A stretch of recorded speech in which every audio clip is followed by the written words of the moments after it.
Dimitri Pavlenko, vous recevez ce matin le sénateur Les Républicains du Rhône, Étienne Blanc. Bonjour Étienne Blanc. Bonjour Monsieur Pavlenko. Bienvenue sur Europe 1. Vous êtes le rapporteur de la commission d'enquête sénatoriale sur le trafic de drogue. Vous avez devant vous ce rapport de plus de 600 pages que vous avez donc rendu public hier. Rapport dans lequel vous décrivez, Étienne Blanc, une France submergée par le narcotrafic. Narcotrafic dont l'emprise va grandissant, dont les moyens semblent sans limite et qui ne s'interdit plus rien.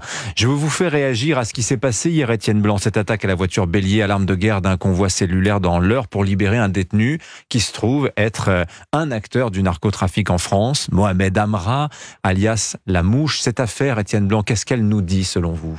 Elle est très révélatrice du dérapage que nous connaissons actuellement et de l'importance considérable des narcotrafiquants dans notre pays, de leur influence, et des actions d'une violence inouïe auxquelles ils se livrent régulièrement, des moyens illimités dont ils disposent. On a ce chiffre qui est édifiant. Le narcotrafic en France, c'est entre 3 et 6 milliards de chiffre d'affaires. Et le ministre des C'est Finances... plus une fourchette, c'est un râteau là quand même. Hein. C'est un râteau, c'est très large. On comprend que c'est assez difficile de le mesurer. On peut quand même le mesurer aussi à travers des indices extérieurs, les quantités saisies. Aujourd'hui, une saisie de 5 tonnes, ça n'étonne plus. On est dans le golfe de Guinée, on a eu une saisie de 10 tonnes et demie. L'augmentation de la production en Amérique du Sud est là, l'augmentation des produits depuis l'Afrique du Nord et du cannabis est là aussi. Donc, on a l'impression que nous sommes totalement débordés. Et donc, les narcotrafiquants, aujourd'hui, ils peuvent financer, ils peuvent corrompre, ils peuvent acheter, ils peuvent blanchir. Et ils sont en train de constituer dans notre pays une espèce de place forte qui sera extrêmement difficile de détruire. Alors, dans le rapport, vous suggérez d'ailleurs que les gouvernements de tous bords ont ignoré le phénomène du trafic de drogue. Est-ce que vous diriez que cette guerre, aujourd'hui, cette guerre contre le narcotrafic, comme l'avait dit d'ailleurs cette juge d'instruction marseillaise, ça a été le temps fort de votre commission parce que tout le monde en a parlé, elle avait dit cette guerre, elle est peut-être déjà perdue. Moi, je ne crois pas. La puissance publique, elle a des moyens extraordinaires. On a surtout des policiers qui sont engagés, qui sont extrêmement compétents. Il faut leur donner plus de moyens. C'est le narcotrafic pour lutter. L'écrivons très précisément dans notre rapport. Il faut utiliser des technologies nouvelles, modernes. Il faut utiliser l'intelligence artificielle. Un exemple que l'on trouve dans le rapport. On va rentrer dans un réseau de communication qui est un réseau crypté. On va réussir à lever tous les barrages.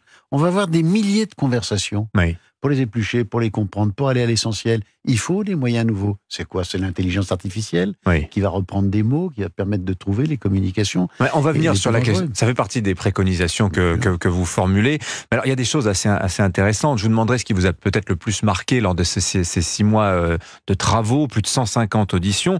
Mais vous avez révélé, moi ça m'a stupéfait, que l'OFAST, l'Office anti-stupéfiants, donc c'est quand même un des acteurs majeurs de la lutte anti-drogue en France, avait été le dernier à m'être mis au courant du lancement de l'opération PlaceNet XXL à Marseille. Avant de parler d'intelligence artificielle, est-ce qu'on ne pourrait pas tout simplement se passer quelques coups de fil, Étienne Blanc ? Non, mais c'est quand même incroyable. Oui, bien sûr. Il y a des problèmes d'organisation. Vous savez, c'est très typiquement français. Quand on a un problème, on crée une administration. Et ensuite, elle travaille en silo. Elle a de la peine à s'inscrire dans un projet d'ensemble. Elle a de la peine à coopérer. On l'a repéré avec le FAST, oui, c'est vrai. On a trouvé une circulaire du garde des Sceaux qui recommande à ces parquets de se rapprocher des préfets pour bien être informés des opérations PlaceNet. Ça veut dire que ça se fait pas naturellement. Et nous avons pourtant, je le redis, des agents qui sont engagés, qui sont extrêmement compétents.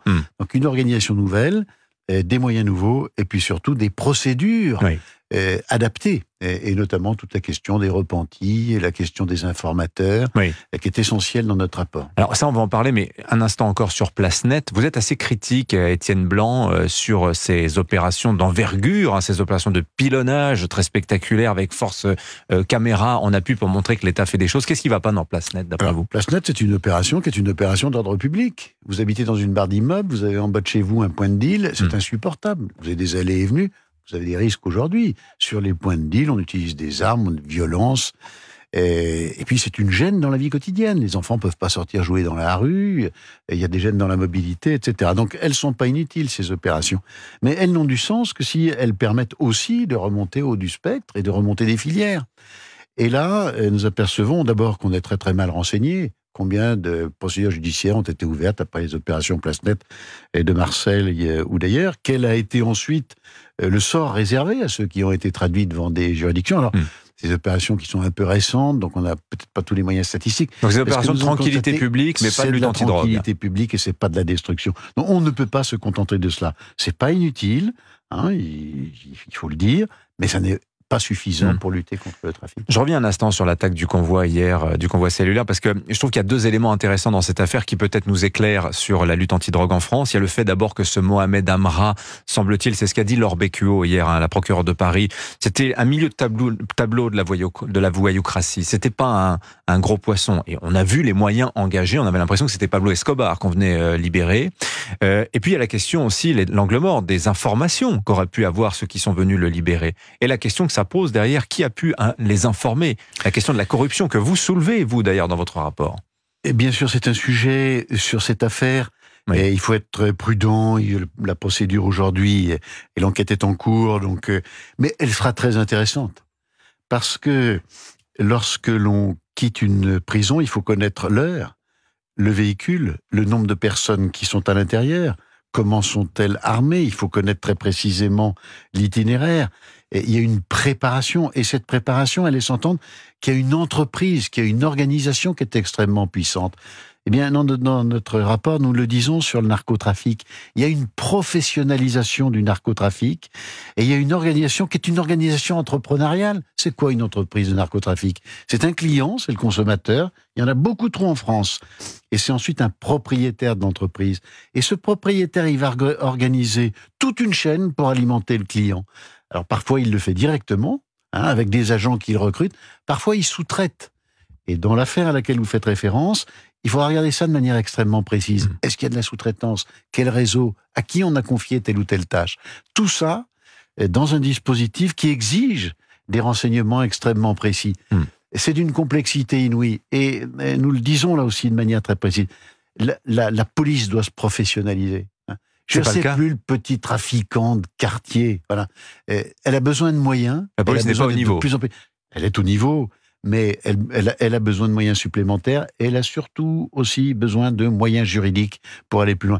Mais on a des policiers exceptionnels. Quand ils nous parlent et quand ils nous expliquent les actions qu'ils mènent, on voit bien qu'ils sont au niveau. Et ils vous disent aujourd'hui, ils le crient d'ailleurs, magistrats aussi. Ils disent, attendez, le phénomène prend de telle ampleur, méfiez-vous. Merci Étienne Blanc d'être venu moi qui vous remercie. Au micro d'Europe 1. Donc 35 recommandations pour la lutte antidrogue dans ce rapport de plus de 600 pages, donc qui est consultable, que l'on peut lire. On y apprend des choses absolument effarantes, mais finalement pas si nouvelles que ça. Mais merci d'être venu nous en parler. Étienne Blanc sur le micro d'Europe 1. Bonne journée à vous.